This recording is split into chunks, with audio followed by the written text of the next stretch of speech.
FSUBrothers.com. How excited are you just to get out there Monday night and hurdle some players other than your own?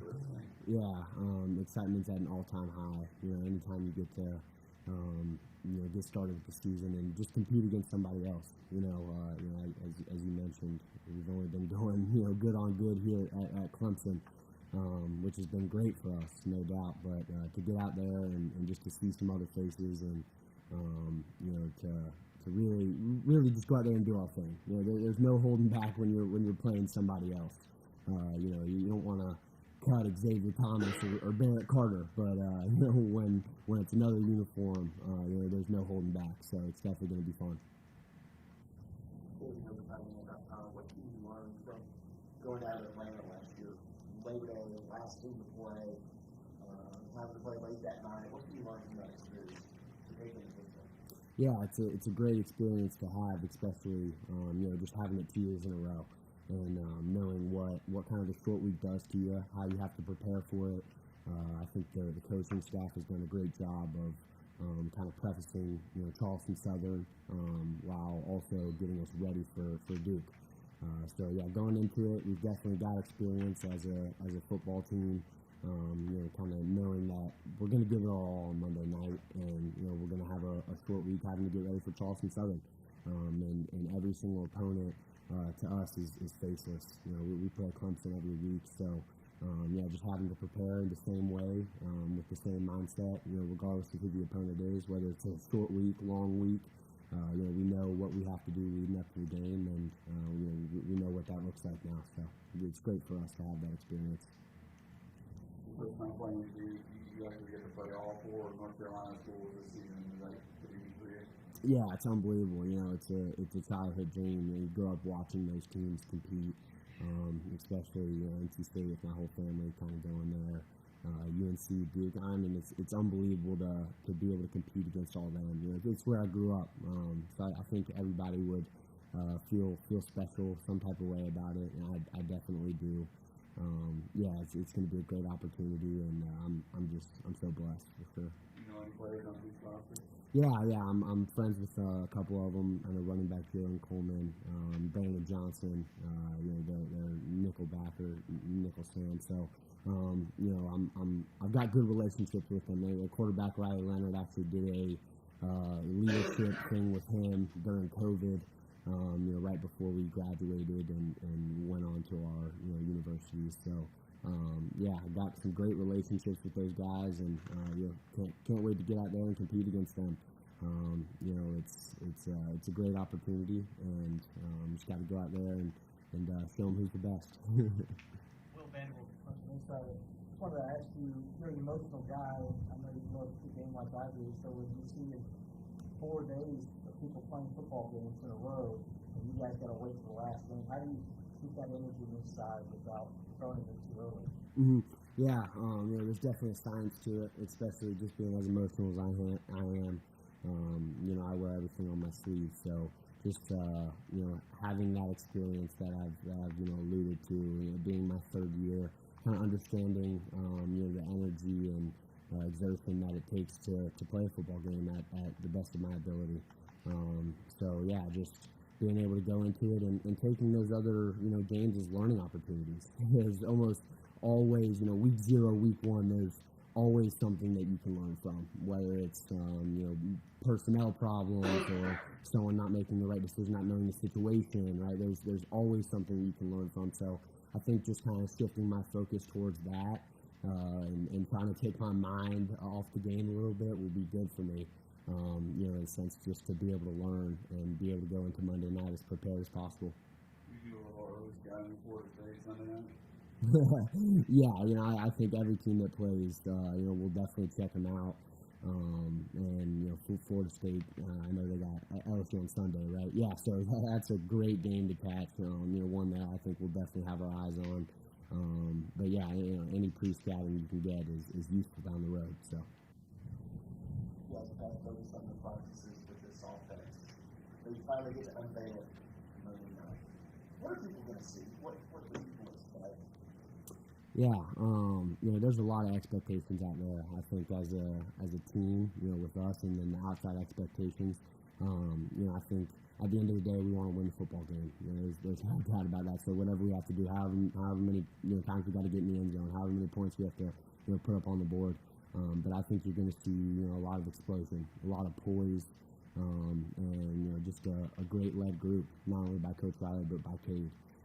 I've got so much confidence in those two, and I sit back here and smile because I'm so blessed to see our backfield with two, and really just this whole offense. They make it so easy on me to go out there and do what I do, and hopefully I reciprocate that and make it easy on them as well.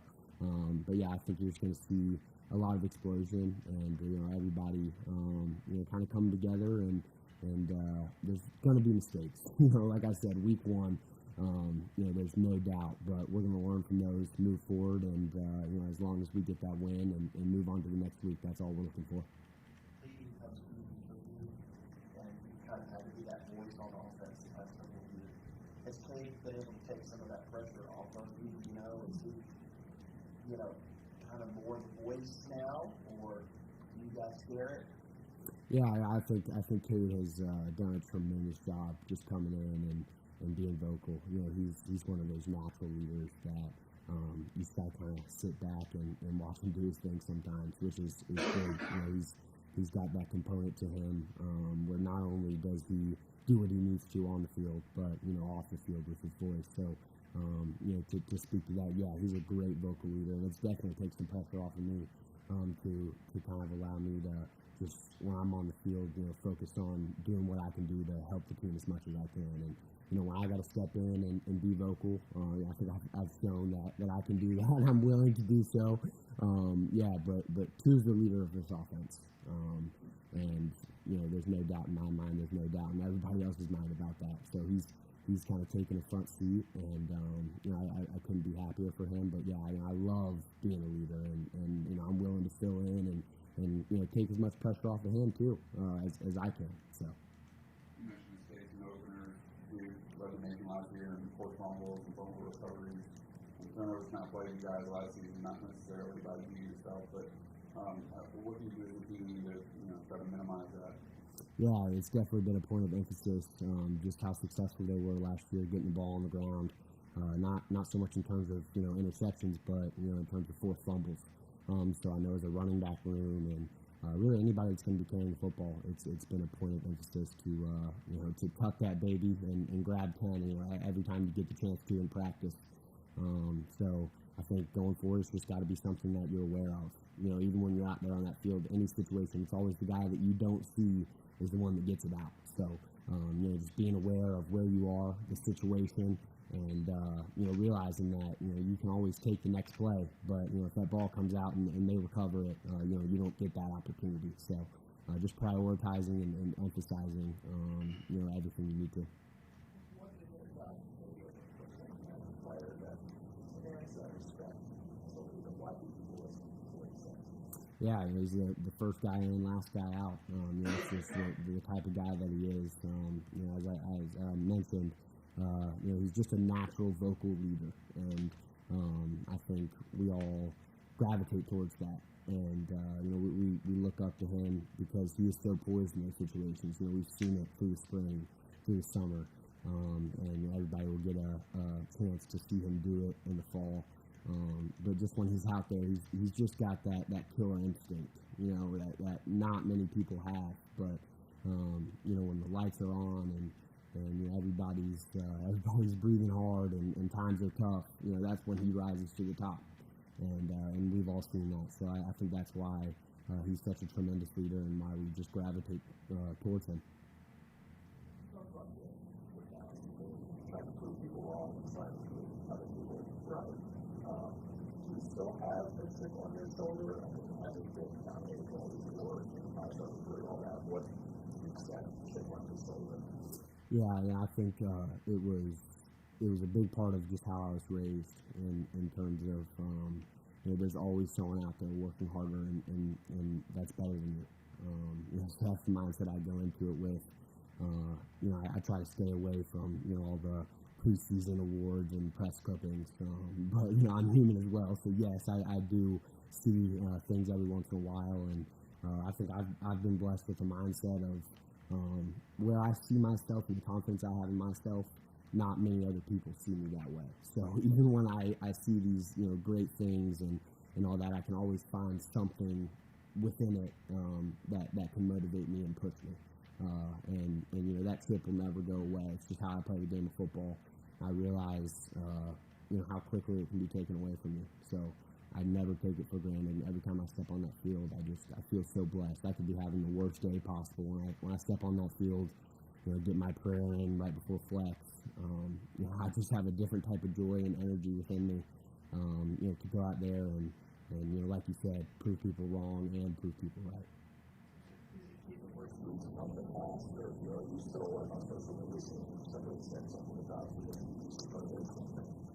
Yeah, I've got my fair share of bookmarks on Twitter and Instagram just from this off season. As a team, we've implemented rules to stay off social media and truly just be focused. So that's where I'm at right now, trying to just stay off it as much as I can. And like I said, you see things every once in a while, and then I'll throw those in the bookmarks too. But at the end of the day, we've got something to prove, and we've got goals that we know we can obtain, but so many other programs can, in the country. So what are we going to do to differentiate ourselves? There's got to be something. So I think that's kind of been another point of emphasis is what more can we do, or what can we do in a different way to put us past our competition. Brian, you were trying to get to you. What makes him stand out as a freshman in that spot? Yeah, he's a very hard worker, and you see it every day in practice. The dude's just relentless. He does not stop. And he's reliable. You put him out there, and you can either expect him to make a play with the ball or do his job without the ball and make it easier on somebody else. So, the biggest thing about him is that he's just so reliable. Every time you put him out there, he's going to know what he's doing, and that he's going to get his job done with or without the football.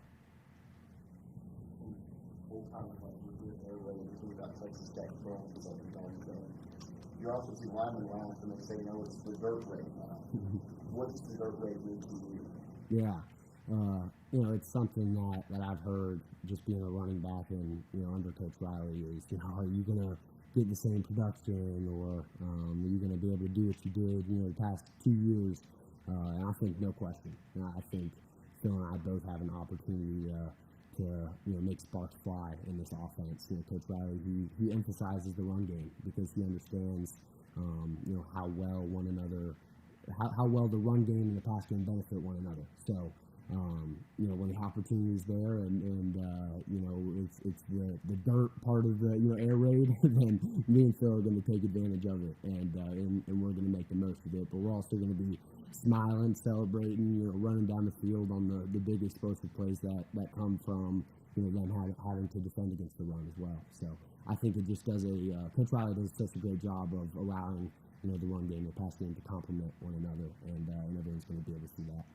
I understand that there needs to be more space, in this offense to kind of run, stretch, still stretch, inside zone, still inside zone. What does this offense do to kind of create that kind of space for like that? I think it goes back to how simple this offense is, yet how complex it can be. You have so many plays, but all of them are in different formations, right? So it looks like something totally different, but it's the same concept to us. So, just being able to take that information and the defense not having, any clue what we're actually doing. I think, with our previous offense, we had just been doing it for so long that, people have picked up on the clues. They've got all the film to watch and know what's coming next. But with this offense, you can never really tell if Cade's going to drop back and, throw a deep bomb, or if it's just going to be a simple inside zone. So just the uncertainty from the defensive side of the ball of what the offense is trying to do, I think that's what's, opened it up. And, any lanes that Phil and I can get, I think we take advantage of. So. You had a 1,000-yard season. Your name is not. Is it realistic or far-fetched for both of you to have a 1,000-yard season? not far-fetched at all. I think it's going to happen. I'm confident that we have the ability. Obviously, there's so many factors that go into it, in terms of injuries or just things that you can't control. But in a perfect world, I don't think it's far-fetched at all for us to be able to do that, and maybe even more.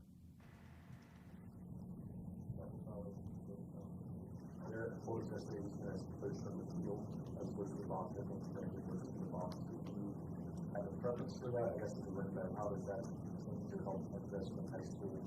Everything's on the field face to face stuff. It does have your OC physically down on the field with you. Yes, I think we've seen it throughout the spring and just the whole off season. Having him down there readily available to answer questions, offer advice. Kind of talk about the upcoming drive. I know with Coach Streeter being up in the box, it was just tough communication-wise because there's only one headset to be able to talk with him, and usually it was the quarterback on that. So, just having him down there readily available for all the players, not only the running back room, but in terms of O-line, quarterback, wide receivers. Any questions, he's the expert, right? He's the guy you go to for the answers in his offense, and to have him on the sideline with us just gives us a newfound confidence that I think we're really going to take advantage of. Is going to pay its dividends.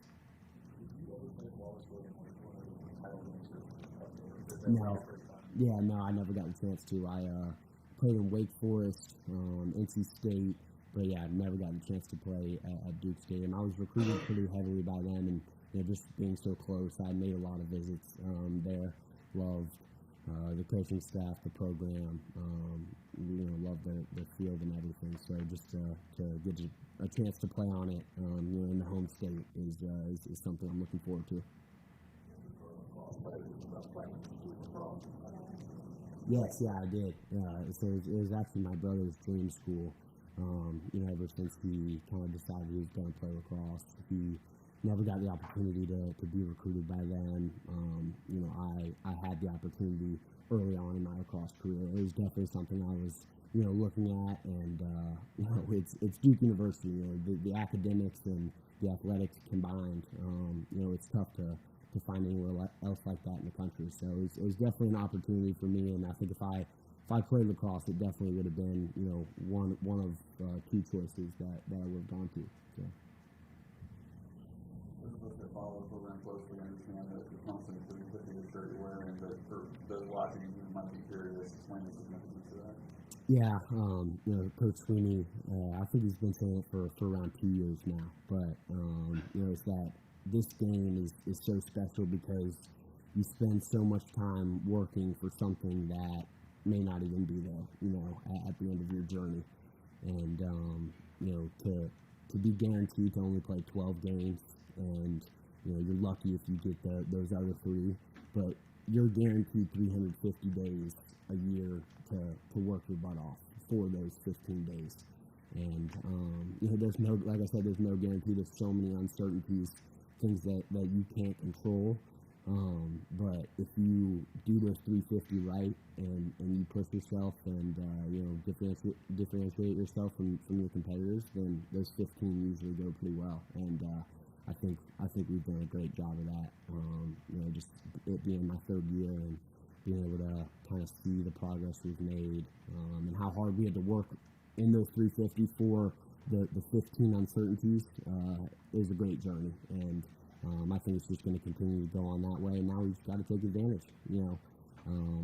Everybody's at a level playing field right now. I know a couple teams played last week, but 0-0, like, you got to make your move. And our goal this year is to go 15 for 15, and that's what we want to do. And we won the 350, so now we've got to go out there and just put our case forth for the 15. Well, obviously a lot of focus on you, Phil, and understandably, but what can you tell us about Dominique Thomas as a player and as a person, and the way that the running backs and the offense have really embraced who he is? Mm-hmm. Yeah, Dominique, I almost don't have a ton of words because of how special Dominique is and the story of how he got here. But when you talk about the the definition of somebody who's never going to let an opportunity go to waste. You know, he's taken what he's gotten from Clemson University and tripled it. And then in terms of Phil and I, you don't see Phil and I where we're at right now without Dominique Thomas.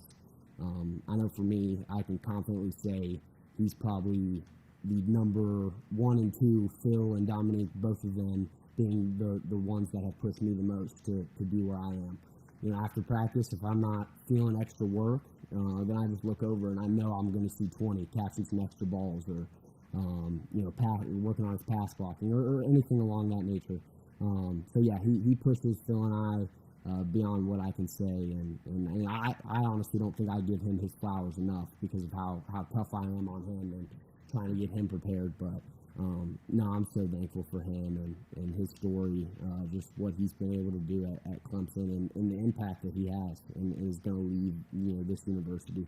Nobody deserves the opportunity more than him, and yeah, I love him to death.